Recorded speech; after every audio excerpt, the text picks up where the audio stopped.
What if I told you there's a 5,000-year-old formula for achieving success without burnout?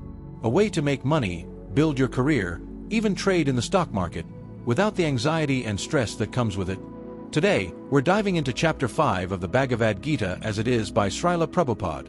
And trust me, this chapter is a game changer for anyone feeling overwhelmed by work, results, and the constant pressure to perform. So hit that subscribe button, because by the end of this video, you'll have 7 powerful principles that will transform how you work, invest, and live.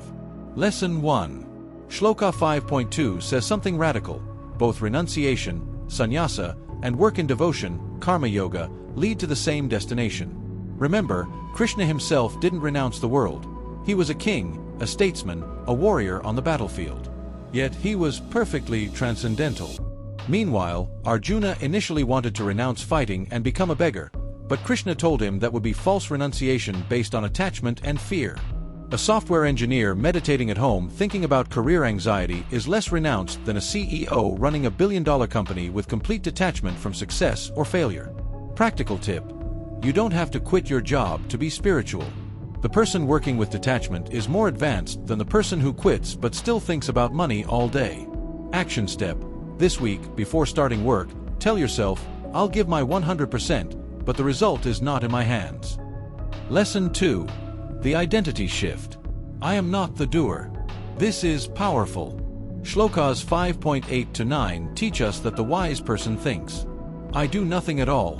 My senses interact with objects, but I, the soul, am just witnessing. Think about Arjuna on the battlefield. His hands held the Gandiva bow, his eyes saw the enemies, his mind strategized, but the real Arjuna, the Atma, was simply witnessing all this happening. That's why Krishna could tell him to fight without incurring karma, because the soul doesn't actually do anything, the body does. You're in a high-stakes client presentation. Your mouth is speaking, your brain is processing questions, your heart is racing, but if you can observe all this happening like watching a movie, you'll perform better because there's no ego interference saying, what if I fail? Practical tip: start saying, let me see how this body performs today, instead of, I need to perform. This small shift creates massive detachment. Action step: journal tonight, what did my body-mind do today that I just observed? Lesson 3. Work like a lotus leaf in water. Shloka 5.10 gives us this gorgeous metaphor. One who performs duty without attachment, surrendering results to the Supreme, is unaffected by sinful action, as the lotus leaf is untouched by water. Yudhishthira had to rule a kingdom, make war decisions, even tell a half-truth in battle, but because he acted for Dharma without personal attachment, he remained pure. He was in the mud of politics and war but not stained by it, just like the lotus. You work in a competitive corporate environment with office politics everywhere. You see backstabbing, credit stealing, manipulation. But you choose to work with integrity, do your best, and not get contaminated by the toxicity around you. You're the lotus in muddy water. Practical tip: create a lotus leaf ritual. After work, spend 10 minutes in meditation or reading Gita to wash off the day's stress. Action step: place a lotus flower image on your desk as a daily reminder. Lesson 4. The secret formula for peace. Shloka 5.23. This shloka is gold for anyone dealing with stress. Before giving up this present body, if one is able to tolerate the urges of desire and anger, one is well situated and happy in this world. Notice, it doesn't say, eliminate desire and anger. It says tolerate them before acting. When Duryodhana insulted Draupadi in the royal court, Bhima was filled with rage. He wanted to kill everyone right there. But he tolerated that anger, didn't act impulsively, and waited for the right time. That tolerance made him a hero, not a criminal. You check your trading app and see your stock has crashed 20%. Instant panic and anger. The urge to sell everything right now is overwhelming. But you take 5 deep breaths, tolerate that urge, review your strategy, and realize it's just market noise. That 5-second pause? That's the difference between a successful investor and an emotional one. Practical tip: use the 5-breath rule. When you feel intense desire or anger, take 5 deep breaths before acting. Action step: this week, identify one trigger, email, market move, colleague, and practice the 5-breath pause. Lesson 5. Meditation made simple.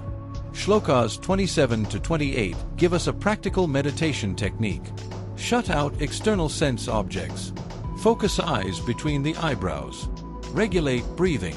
Control mind, senses, intelligence. Before every major decision, the Pandavas would retreat into meditation. Not for hours, but just enough to center themselves. Even in the forest during exile, they maintained this practice. It wasn't about becoming yogis. It was about maintaining mental clarity in chaos. Every morning before the stock market opens at 9:15 a.m., spend just 5 minutes. Close your office door or find a quiet corner, sit comfortably, focus your gaze gently upward, regulate your breathing. This one practice will change how you handle volatile market days. Practical tip: you don't need hours. Even 5 minutes before market opening or before meetings can center you. Action step: download a meditation app and commit to 5 minutes daily for 7 days. Lesson 6. Understanding the purpose of everything. The final shloka, 5.29, is the key that unlocks everything. A person in full consciousness of me, Krishna, knowing me to be the ultimate beneficiary of all sacrifices, the supreme lord of all planets, and the friend of all beings, attains peace. The 3 recognitions. God is the ultimate enjoyer. You're working for him, not for your ego. He controls everything, including promotions, everything. He's everyone's friend, so competition becomes cooperation. Krishna told Arjuna, "I've already killed these warriors, you're just an instrument." Arjuna realized he wasn't the controller. He was just playing his part in a cosmic plan. This understanding removed his anxiety completely. He fought with full intensity but zero attachment. You're working on a startup pitch. You've prepared for months.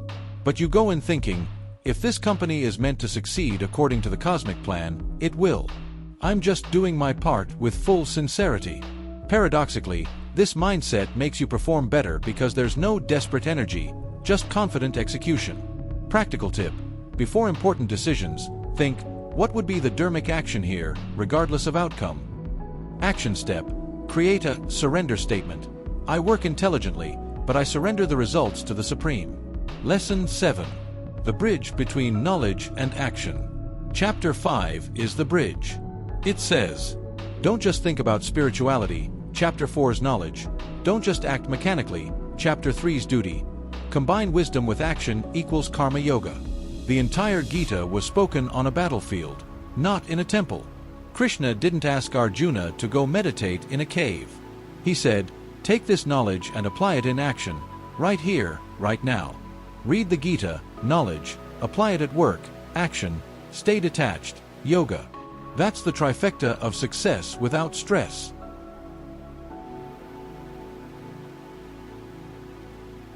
Let's make this actionable. Here are your 7 takeaways. Take a screenshot. Remember, you can achieve everything you want without sacrificing your peace. That's the promise of karma yoga. That's what Krishna taught Arjuna, and that's what works today. If this resonated with you, smash that like button and subscribe. I'm doing all 18 chapters of the Bhagavad Gita, plus weekly book summaries on personal growth and investing psychology. This is Guide to Wealth, where timeless wisdom meets practical action. See you in the next chapter. Chapter 6 is about meditation and it gets even deeper.